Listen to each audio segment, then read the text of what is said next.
Assalamualaikum warahmatullahi wabarakatuh. Kami dari mahasiswa Universitas Negeri Gorontalo, Fakultas Sastra dan Budaya, jurusan Bahasa dan Sastra Indonesia. Di sini kami akan memperlihatkan video materi kami yang berjudul Dinamika Kebudayaan dengan dosen pengampu Ibu Dr. Fatma Umar, MPD. Di sini kami beranggotakan 2 orang, dengan saya sendiri Elvira Amalia Tule dan rekan saya bernama Asni Umar.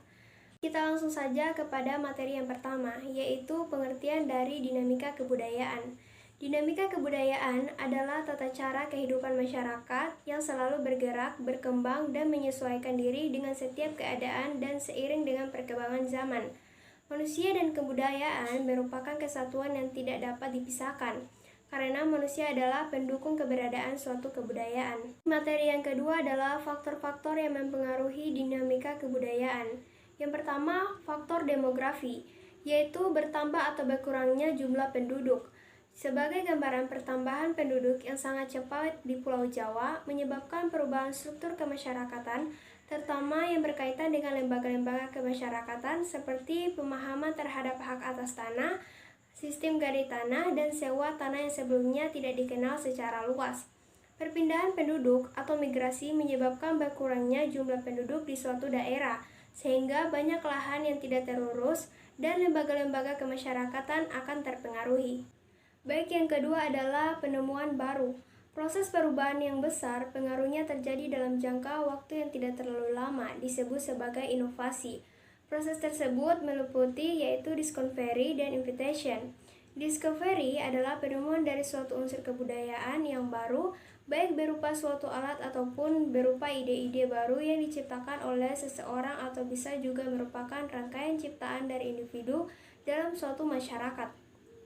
Dan untuk discovery, baru akan menjadi invitation bila masyarakat sudah mengakui, menerima, serta menerapkan penemuan baru yang ada.